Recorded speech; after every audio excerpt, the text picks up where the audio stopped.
Which video game franchise should be revived? Mercenaries. Loved the mechanics of those games. That game was way ahead of its time. 2 big open world maps with destructible environments and tons of things to do. I don't know how that thing was able to run on a PS2. Being able to airdrop in any weapons/vehicles you like was so much fun as a kid. Yeah, but as Yahtzee pointed out in his zero punctuation review of Mercs 2, you often wouldn't want to waste your airstrikes, so you'd find some other way to do the mission and end the game with a huge stockpile of airstrikes and vehicles you'd rarely use. It was one of my favorite game series of all time though. I wish the coup implementation was better though. Tethering is annoying in a multiplayer game like this. Black and White. Imagine that game with updated AI for the creature. The guy who created that owl is one of the researchers behind DeepMind. There's a reason the AI was so damned good. How have they not made a VR Black and White sequel yet? F-Zero. Please. F-Zero on modern hardware would be eye-melting. I remember playing Wipeout on PSX and feeling that way. Somehow it ran at 60 frames per second on the Nintendo 64. Conker's Bad Fur Day. Parasite Eve, Dino Crisis, Eternal Darkness. Legend of Dragoon and the Chrono Trigger series. If we got a Chrono Trigger, Chrono Cross remake or sequel, I would legit flip my shit. Dragoon got me into RPG games when I was a kid. Dark Cloud. Way ahead of its time. Discovering Dark Cloud 2 completely blew my mind with how much content it had. It's insane that nobody has tried to copy the formula with modern technology. Lots of modern crafting/dungeon diving games are similar, but it's like, DC2 is still the better game even after all these years. Challenging dungeons, crafting, photography, fishing, golf, a full-fledged city builder with customization, fun storyline and cutscenes, time travel, good graphics for the time, plus other things that I'm sure I forgot. Just listing them out loud, I'm like, holy crap, that game was amazing. Roller Coaster Tycoon. I still have fond memories of Jet Set Radio Future. I'd love to see a revival. Pretty sure that's getting a spiritual successor. Fun fact, they got Hideki Naganuma on that project. He composed the music for both Jet Set Radio games. So it's in very good hands. Legacy of Kain/Soul Reaver, the storytelling was on another level. It's time to see those pillars and the vampires restored.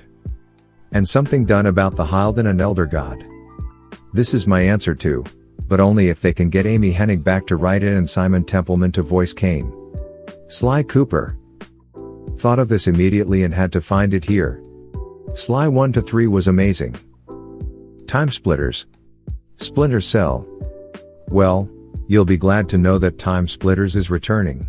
Until there is an actual trailer, or more importantly, a release date, I refuse to get my hopes up. I have been waiting too long to be excited for a project that could get cancelled suddenly. I just skimmed the article, and it seems that the original studio that created Time Splitters was reformed with a new Time Splitters game as its first project that comes with its own possible issues, like the company securing enough funding to bring the game to fruition, but it won't be. A project was scrapped in pre-production because of preliminary market research situation. Splinter Cell. The monkey's paw sits ready on that one. Any new Splinter Cell game is going to be a modern Ubisoft game, which means an open-world game designed to extract maximum profit from the player by forcing them to choose between an extended grind and microtransactions. I would love for another Chaos Theory, but I feel like it can never happen again. Pandora Tomorrow was peak PlayStation 2 emo. Mercs vs Spies was way too good. Chaos Theory is my favorite stealth game of all time. The soundtrack, the atmosphere, the noise and light mechanic, the level design. Too bad if it came out today, it would be riddled with microtransactions. SSX, so many hours lost on SSX 3. SSX Tricky was my favorite.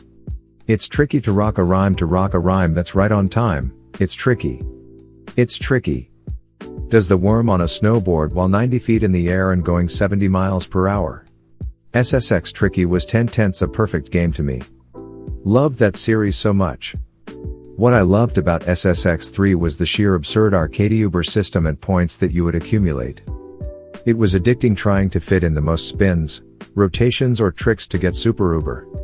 Like that feeling of just pure momentum and power from getting all your tricks lined up one after the other was chef's kiss. Aside from that, it had a super deep customization system for a game like this with stats and cosmetics and various playable characters.